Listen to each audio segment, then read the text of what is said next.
Sir, ಇವತ್ತು rent and go app launch ಆಗಿದೆ, car rental app. ಹೌದು ಸರ್. ಈಗಿರುವಂಥ ಆ್ಯಪ್ಗೂ ಇದಕ್ಕೆ ಏನು ವ್ಯತ್ಯಾಸ, ಮತ್ತು ಇದು ಈ ಟ್ರಾವೆಲ್ ಫೀಲ್ಡಲ್ಲಿ ಏನು ಬದಲಾವಣೆ ತರ್ಬೋದು ಅನಿಸುತ್ತೆ? ಇದರಿಂದ ಏನು ಅಡ್ವಾಂಟೇಜ್ ಇದೆ? ನೋಡಿ ಸರ್, ಇವಾಗ ಏನು ಆ್ಯಪ್ ಆಲ್ರೆಡಿ ಎಕ್ಸಿಸ್ಟಿಂಗ್ ಆ್ಯಪ್ಗಳಿದೆ, ಇದು ಟೋಟ್ಲಿ ಅನ್ಆರ್ಗನೈಸ್ ಸೆಕ್ಟರ್ಗಳನ್ನು ಆರ್ಗನೈಸ್ ಮಾಡುವಂಥ ಆ್ಯಪ್ಗಳಿದೆ. ಈಗ ಏನು ರೆಂಟ್ ಆ್ಯಂಡ್ ಗೋ ಆ್ಯಪ್ ಇದೆ, ಇದರಲ್ಲಿ ಆರ್ಗನೈಸ್ಡ್ ಆ್ಯಂಡ್ ಅನ್ಆರ್ಗನೈಸ್ಡ್ ಎರಡೂ ಕಂಪನಿಗಳನ್ನು ಕೂಡ ಸೇರಿಕೊಂಡು ಸೇವೆ ಕೊಡ್ಬೋದು. ಈಗ ಪಬ್ಲಿಕ್ ಕನೆಕ್ಟಿವಿಟಿ ಮಾಡುವಂಥ ಸಂದರ್ಭದಲ್ಲಿ ಸೇಫ್ಟಿ ಫೀಚರ್ಸ್ಗಳು ಇಂಪಾರ್ಟೆಂಟ್ ಇದೆ.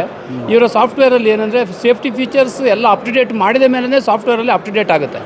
ಈಗ ಒಂದು ವೆಹಿಕಲ್ನವ್ರು ಬಂದ್ಬಿಟ್ಟು ಇವರ ಸಾಫ್ಟ್ವೇರ್ನ ಅಳವಡಿಕೆ ಮಾಡಿಕೊಂಡು ಇವರ ಆ್ಯಪ್ ಡೌನ್ಲೋಡ್ ಮಾಡ್ಕೊಳ್ಬೇಕಂದ್ರೆ ಅವರ ಆ ಸೇಫ್ಟಿ ಫೀಚರ್ಸ್ ಏನೇನಿದೆ ಮೋಟರ್ ವೆಹಿಕಲ್ ಆ್ಯಕ್ಟಲ್ಲಿ ಅದನ್ನು ಅಪ್ಲೋಡ್ ಮಾಡಿದ ಮೇಲೆ ಆ ವೆಹಿಕಲ್ ಇದಾಗುತ್ತೆ. ಅದೇ ಥರನೇ ಕಸ್ಟಮರ್ ಕೂಡ ಅಷ್ಟೇ, ಒಬ್ಬರು ಇವರ ಆ್ಯಪ್ ಯೂಸ್ ಮಾಡಬೇಕಂದ್ರೆ ಅವ್ರದ್ದು ಕೂಡ ಬ್ಯಾಕ್ಗ್ರೌಂಡ್ ವೆರಿಫಿಕೇಷನ್ ಕೂಡ ಆದ ಮೇಲೇ ಆಗುತ್ತೆ.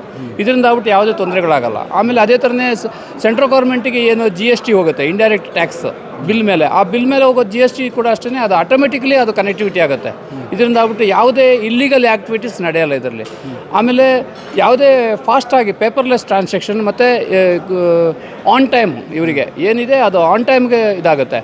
ಇಮಿಡಿಯೇಟ್ಲಿ ಒಂದು ವೆಹಿಕಲನ್ನು ನಾವು ಅಪ್ ಟು ಡೇಟ್ ಮಾಡಿದ ಕೂಡಲೇ ಅಥವಾ ಒಂದು ಬುಕ್ಕಿಂಗನ್ನು ನಮಗೆ ಕಳಿಸ್ಕೊಟ್ಟ ಕೂಡಲೇ immediately vehicle up to date ಮಾಡಿದ ಕೂಡಲೇ ಅದು ಎಂಡ್ ಟು ಎಂಡು ಕನೆಕ್ಟಿವಿಟಿ ಆಗೋಗುತ್ತೆ.